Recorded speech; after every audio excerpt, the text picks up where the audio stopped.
Podcasts BandNews FM. Respiro. Respiro BandNews. Maurício de Souza, seja muito bem-vindo ao podcast semanal da BandNews FM Respiro, para dar uma respirada, para a gente ter esperanças aí de um futuro melhor. Maurício, muito obrigada por aceitar o nosso convite aqui na BandNews FM do Rio. Eu fico muito agradecido, honrado com isso, adoro a Band, e então vamos conversar a respeito de um assunto agradável, que é a Turma da Mônica. Maurício, tô apaixonada, né, pelo seu estúdio aí, pelo seu escritório, com vários bonequinhos da Turma da Mônica. Como tem sido? Você falou para mim que está um ano longe, né, dos estúdios da Turma da Mônica. Como tem sido aí esse período de isolamento para você trabalhar em casa? Saudade aí, contato com os seus profissionais, né, com as pessoas que trabalham com você. Como tem sido esse período de isolamento por causa da pandemia? Como está sendo a sua produção? Bem, o virtual não é o ideal, mas, de qualquer maneira, está quebrando o galho, está nos permitindo contato com todo o pessoal do estúdio, com as equipes todas, com os artistas, com a administração. Então, nós estamos funcionando e, inclusive, com o surgimento de novos contratos de licenciamento e merchandising nesse momento maluco que ninguém entende bem o que está acontecendo. O negócio é você nadar cachorrinho, como se fala, né? Quando você nada sem técnica, né? Você pega aquela onda que vem vindo aí, que é assustadora, e você não liga muito não para ela, você nada cachorrinho, vai indo, e sai do lugar, e chega em algum objetivo, e além disso, o tempo passa, coisas acontecem, e você vai criando. No nosso caso, vamos criando. A produção não ficou para trás. Estamos produzindo normalmente, porque o pessoal todo nosso está usando a tecnologia e se comunicando, e eu vendo o material, eu acompanhando também a produção. Então, estamos produzindo, estamos fazendo novos contratos, estamos com esperança, estamos aguardando novas aberturas ainda, depois que as vacinas começarem a chegar direitinho. Então, vamos continuar com a Turma da Mônica, agradando a turma toda que nos assiste, que nos vê, que nos lê. Não tenho, vamos dizer, não tenho hábito, não faz parte da minha filosofia ou do meu dicionário desistir, não ter esperança, e faz parte, sim, planejar desde agora a abertura, o que vem aí, o que virá aí. Vai vir, apesar de toda essa problemática atual, nós vamos aprender com isso. Uma das coisas é você cuidar da saúde, você tomar conta de você um pouquinho melhor também. E confiar na ciência. Confiar na ciência, que é o que nós estamos esperando agora. E, Maurício, a Turma da Mônica sempre foi muito engajada, né? Sempre se envolveu aí com campanhas de cidadania, e com a pandemia de Covid-19 não foi diferente. Você pode falar um pouco sobre o trabalho da Turma da Mônica e a importância até desse trabalho na conscientização das crianças?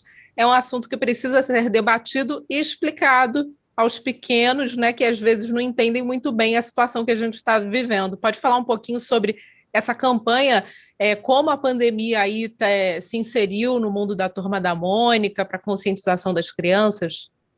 Crianças e adultos viram estupefatos, meio assim, admirados, o Cascão lavando as mãos, todo sorridente no início da nossa, vamos dizer, colaboração com as campanhas de esclarecimento em geral, para criança, para adultos, para telespectadores, para leitores e tudo mais. Então, o Cascão estava todo lindo, bonito, maravilhoso, sorrindo, lavando as mãos. Ele estava tão feliz lavando as mãos pela primeira vez em público, que eu desconfio que naquele dia, ele pode ter ido tomar banho, a gente não sabe. Ele estava muito motivado. É uma forma de mostrar à criança, né, que até o Cascão, quem diria Cascão, tá lavando a mão aí no meio da pandemia. Dá para entender a importância, né? Nunca apareceu antes. Então, ele está sugerindo que todo mundo pode lavar as mãos, ensaboar bem, bastante.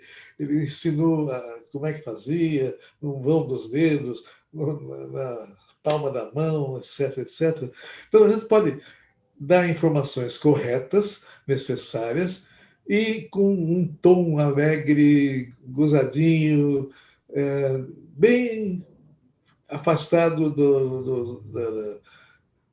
daquele clima que normalmente ele está vendo nas televisões, está vendo nos jornais, está sendo divulgado. Não vamos desistir, não vamos parar de ter esperança, não vamos duvidar que a gente pode atravessar esse período e sair do outro lado com algum aprendizado que vai nos ajudar a viver melhor nesse planeta. E falando em aprendizado, muita coisa mudou, né? Entre elas, o ensino virtual, as crianças em casa, confinadas, com aulas online. Você pode falar um pouquinho sobre o papel da leitura nesse momento de isolamento, o papel da leitura do quadrinho aí na vida das crianças e das famílias? Eu posso falar de cátedra, de cadeira, porque eu aprendi a ler nos gibis, em casa, antes de ir para a escola. Eu achei um gibi na calçada, gibi velho, sem capa, bem maltratado. Peguei, levei para casa, mostrei para minha mãe, falei: mãe, o que é isso aqui? Isso daí é história em quadrinhos, meu filho. O que é esses bonequinhos aqui? Isso daí são os personagens. Bonitinha. Mãe, então lê para mim a revista. E ela leu. E eu, atento, adorando. Daí ela parou, leu a história, eu falei: lê de novo. É igual você assistir um filme, criança, né? Sempre quer repetir, ver de novo o desenho animado e tudo mais. E eu pedia para a mamãe ler de novo e pegar outra revista e ler, e ler. Daí um dia ela falou para mim: olha, eu não tenho tempo de ler para você toda hora, porque senão eu abandono o serviço aqui de casa. Então eu vou ensinar você a ler. E ensinou. Letrinha por letrinha, sílaba por sílaba, palavra por palavra, e de repente, com 3, 4 meses, eu estava lendo.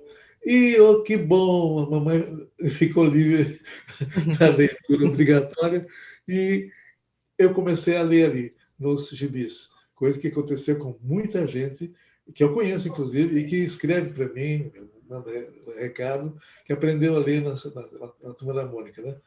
Daí comecei a perceber que milhões de leitores, milhões de brasileiros aprenderam a ler, se alfabetizaram com os gibis ou com a leitura das histórias em quadrinhos. Nesse momento que nós estamos, a revista, ou livros também, tem essa faculdade, tem essa beleza de possibilidade de levar leitura e depois literatura para criança, para jovens, para família, para tudo mais. É uma oportunidade, já que vai sobrar um tempinho em casa, vamos pegar aqueles livros que estavam encostados na estante lá e vamos ler, ou reler, ou qualquer coisa assim. Então, a leitura é uma maravilha para momentos como este daqui. E vamos lá. E por que não na Turma da Mônica, viu, gente, que está me ouvindo aí? Eu, Maurício, particularmente, eu aprendi a ler com a Turma da Mônica, aprendi a ler com você. Opa, mais uma testemunha. Obrigado. E, Maurício, os personagens da Turma da Mônica, eles falam sobre temas muito importantes, né? E entre esses temas está o empoderamento feminino. A Mônica representa isso, né? Você pode falar um pouquinho sobre isso? A Mônica é um caso sério.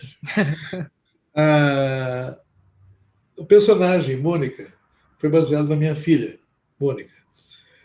E já nasceu muito forte, nasceu empoderado, nasceu já tomando conta da tirinha de jornal, onde o dono era o Cebolinha.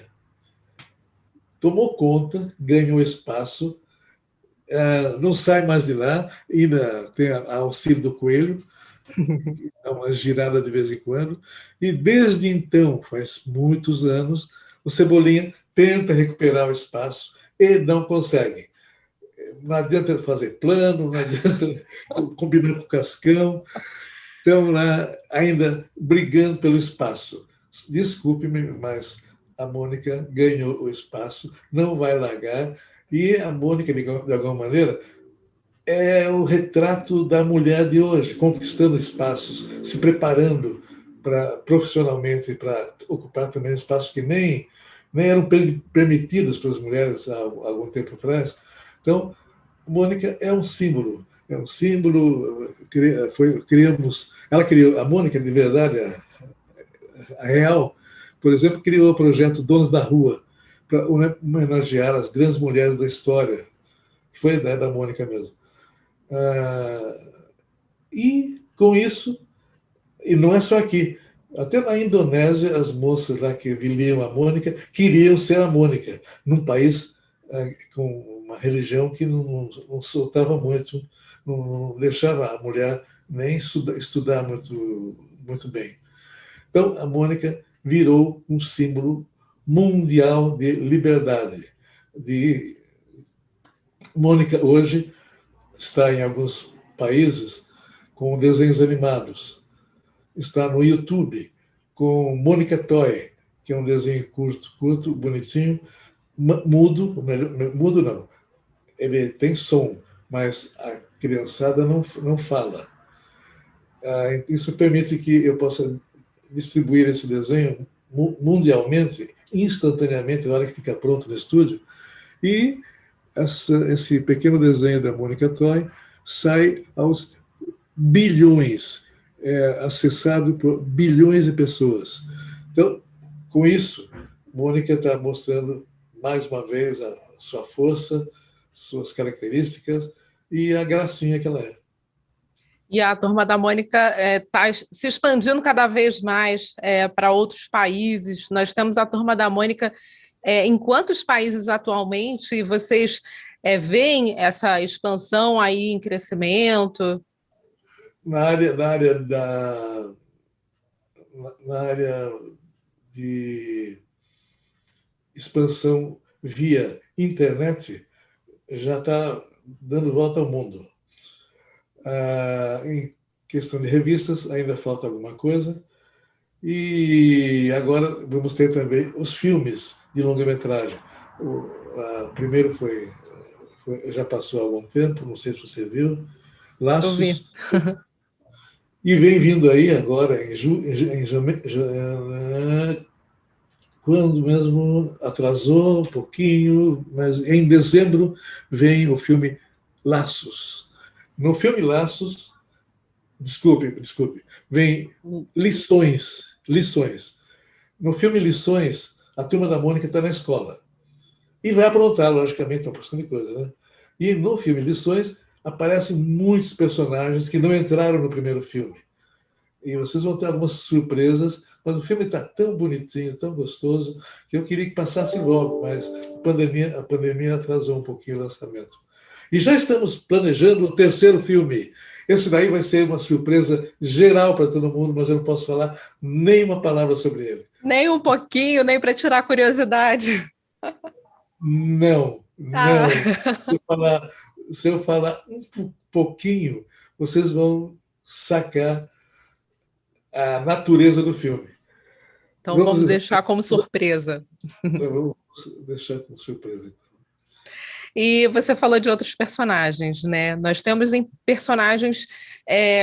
a Turma da Mônica é muito inclusiva. E eu acho que isso a inclusão é um assunto muito importante para abordar desde criança, né? Você pode falar sobre os personagens, sobre a inclusão na Turma da Mônica? Sim, eu estava criando, lançando revista, estava tudo bem. Só que, de repente, eu me lembrei que eu estava sempre falando que muitas histórias eu me baseava na minha infância, nas coisas que eu vivenciei, e com isso a história sai mais viva, ligada à natureza do público, né? Daí eu me lembrei dos meus amiguinhos de infância que tinham algum tipo de problema físico, de dificuldades.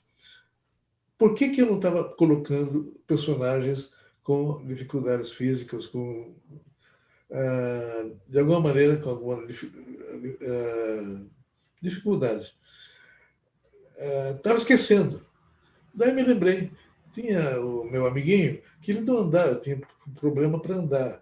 Tinha outro que não enxergava bem. Tinha outro que tinha fraturado a perna e tudo mais. Então, eu fui buscando na minha antiga realidade os personagens que estavam faltando. Mas para criar esses personagens com deficiência física, ou deficiência, qualquer tipo de deficiência, eu tinha que ter um cuidado para não colocar nas histórias algum tipo de preconceito que, às vezes, sem querer, a gente traz da nossa infância, da juventude, do que dizem para a gente e tudo mais. Então, eu comecei a estudar pessoas com dificuldades, que eu queria criar um cadeirante. Eu fui buscar um exemplo com os paralímpicos que jogam um bolão, vão para as Olimpíadas aí, Paralimpíadas, e fazem bonito. E não tem tempo frio, quente para eles. Eles atravessam qualquer coisa, enfrentam qualquer problema e não estão choramingando, não estão no mimimi, porque não estão de cadeira de rodas.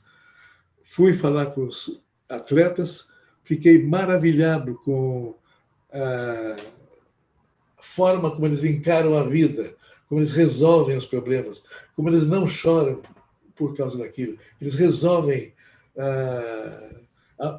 como fazer para botar a bola no cesto, como viajar pelo mundo. Coisas maravilhosas que eu vi e me contaram os paralímpicos.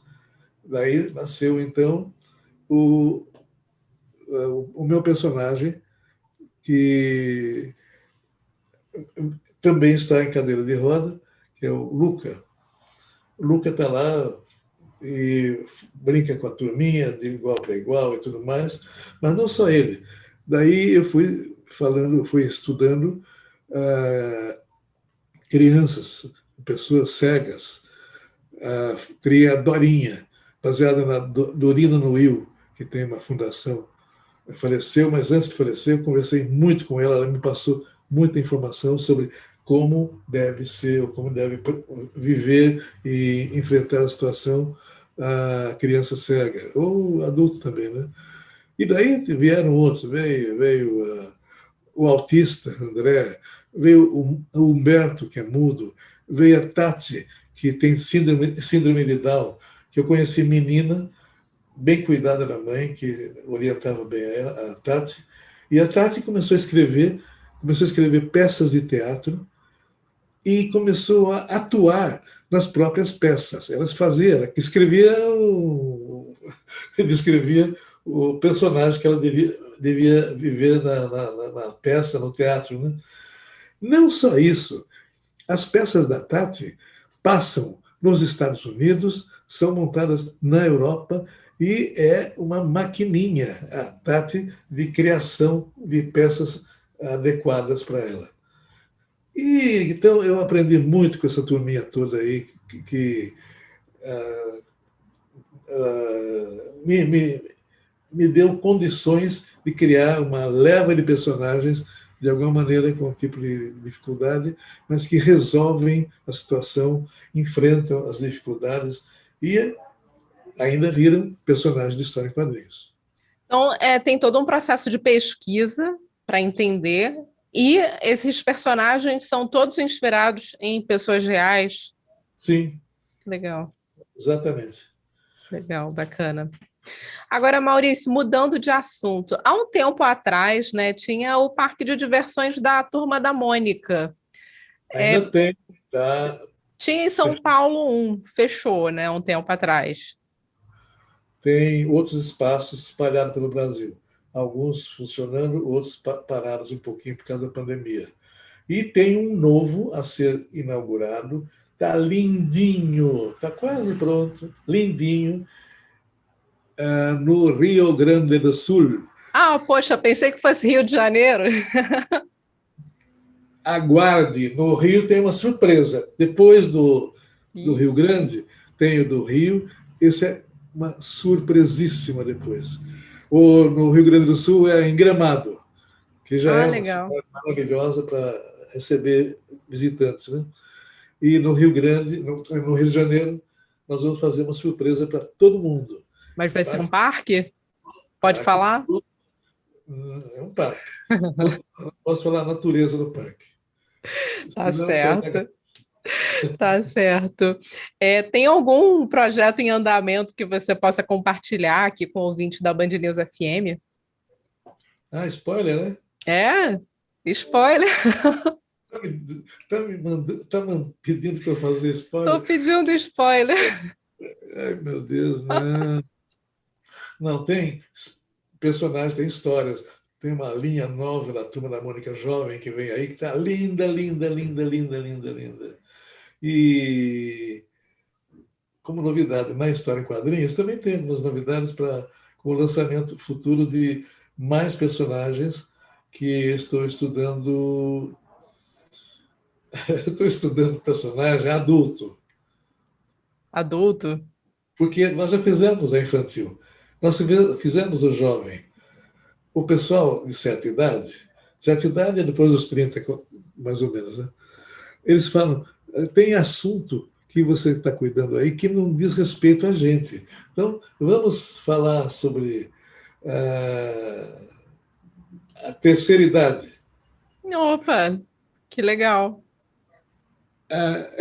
E há uns tempos atrás, um garotinho, menino de 7 anos, mais ou menos, ouvindo essa conversa sobre personagens de diversas idades, e ele perguntou para mim, Maurício de Souza, o que é? Quando é que você vai fazer a Turma da Mônica Gagá? Me deu um arrepio, porque se ele está falando isso, mais gente deve estar falando, eu vou ter que criar personagens de certa idade, realmente. Então, existe a possibilidade da Mônica idosa? Acho que sim. Olha, isso é uma boa novidade, hein? Isso é um bom spoiler. Vai dar um trabalho danado de pesquisas, porque eu tenho que fazer uma coisa boa, como boa leitura, literatura, como informação, e que sirva para alguma coisa, que dê algum tipo de mensagem para o leitor de idade, né? Então, estamos trocando ideias, eu e mais alguns, vamos dizer, oitentões, como eu sou, estamos conversando. Mas seria para um público mais adulto ou seria a Turma da Mônica mais idosa para o público infantil, até para abrir esse debate sobre o respeito às pessoas mais velhas? Vai ser aberto esse debate e é a mesma Turma da Mônica com idade. Afinal, eu tenho prática, eu já estou nos 85, eu sei explicar para os roteiristas muita coisa.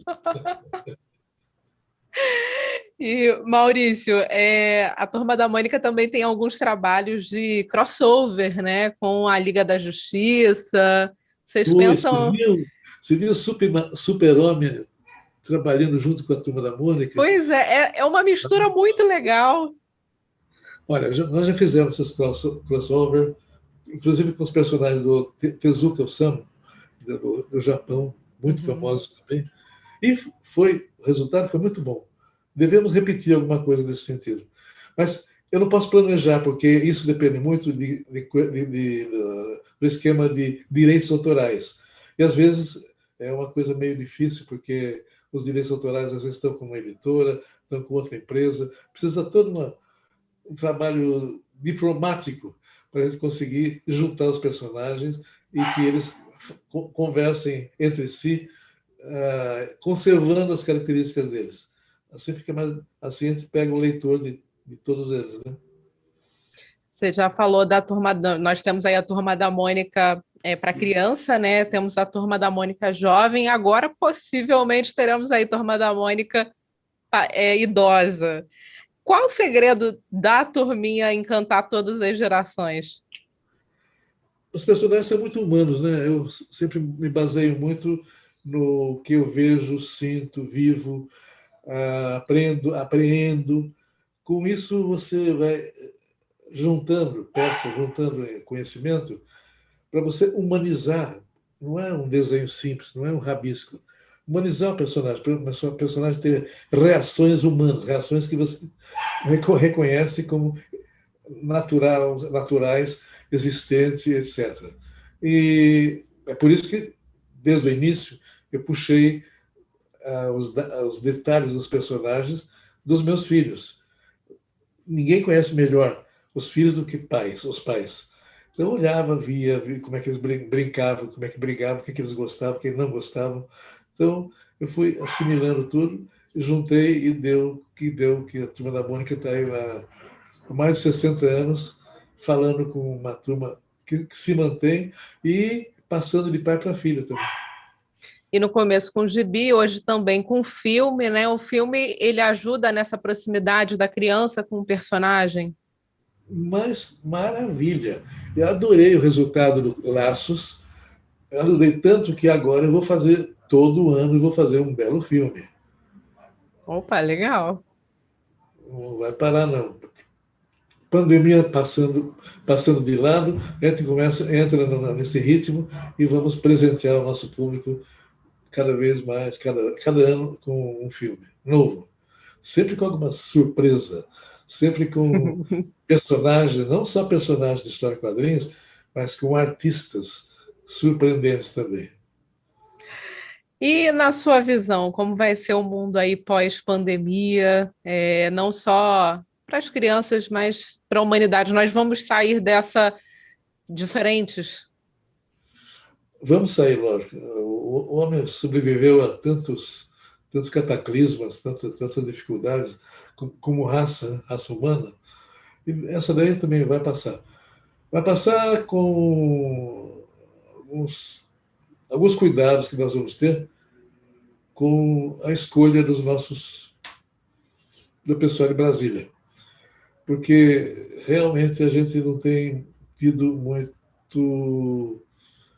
muitas boas notícias nos últimos tempos. Mas, de qualquer maneira, passando isso, vai sobrar para nós o hábito da solidariedade, que a gente está treinando bastante nessa época, está usando bastante essa necessidade de a gente se entender com o próximo, se cruzar informações com o outro lado da fronteira, de qualquer fronteira.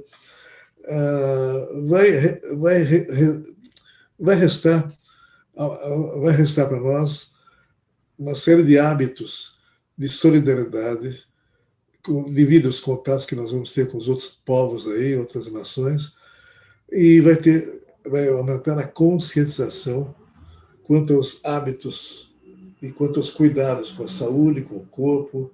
E, lógico, vai sobrar também a gratidão à ciência, que vai ser o ponto-chave para nós sairmos dessa praga aí que está acontecendo aí. Eu nem gosto de falar o nome da doença, que me lembra de muita coisa triste também.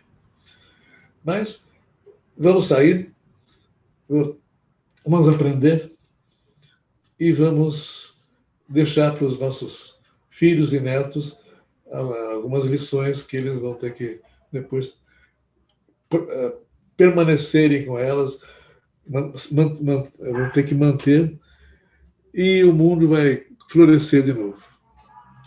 Maurício, para finalizar aqui já estamos na reta final do podcast, expectativa para a Bienal. Eu lembro de te encontrar na Bienal completamente aglomerado. Tem esperança aí no futuro, quem sabe, com o fim da pandemia, uma Bienal de novo? Cheio de aglomerado, né? Cheio e aglomerado, não dá nem para andar. E sem máscara, de E preferência. sem máscara, é verdade. Mas que venham as bienais, os encontros literários, que venham, de novo, aqueles movimentos maravilhosos, vendendo livros, passando livros, abrindo caminho para novos valores da literatura, a criançada levando e buscando leitura. Eu tenho saudade e não tenho desesperança, não. Nós vamos voltar a ter essas festas literárias, sem dúvida nenhuma, e eu quero estar lá, de alguma maneira, inventando coisas. A propósito, eu estou escrevendo livros, eu vou lançar ainda no fim do ano um livro diferente. Para você, mas eu não vou falar muito. Um livro diferente, sem a Turma da Mônica. Agora eu estou curiosa. Falando de alguma maneira de cuidados com o meio ambiente. Legal. Mas é um livro escritinho. Tem umas ilustrações muito bonitas, mas aguardem para novembro, dezembro, o lançamento de um novo livro meu. Faz tempo que eu não escrevo mesmo. Eu, não equipe, escrevo um livro e lanço do jeito que esse vai ser. Aguarde, você vai ler, você vai ser um dos primeiros a ler. Opa, maravilha! Ficarei ansiosa para lê-lo. Já vou marcar aqui no meu bloquinho para você ser das primeiras a receber um livro autografado. Nossa, Maurício, uma honra, muito obrigada, fico muito feliz. Queria agradecer muito a sua participação aqui no nosso podcast, o podcast Respiro da Band News FM. E eu falo não só como jornalista, mas como fã mesmo do seu trabalho, porque o Gibi, a Turma da Mônica, acompanhou muito a minha vida até a vida adulta, porque às vezes quando eu tinha esse hábito, quando eu tinha um dia difícil, com uma cobertura muito complicada, porque aqui no Rio de Janeiro a gente tem algumas coberturas muito tristes, né? E eu costumava voltar para casa no transporte e comprava um gibi para me sentir um pouco melhor. E aí eu voltava no metrô lendo o gibi da Turma da Mônica para me sentir um pouco mais feliz.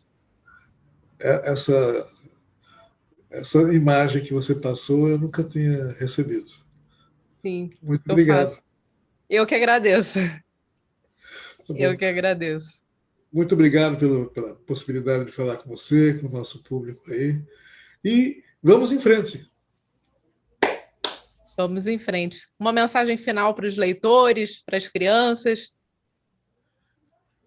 A Turma da Mônica, com qualquer idade, está à espera de vocês para brincar um pouquinho com ela. A vida é assim, a gente deve brincar, olhar para o céu, ter esperança e sorrir. Seja feliz. Maurício, obrigada, viu? Mais uma vez. Respiro. Respiro Band News.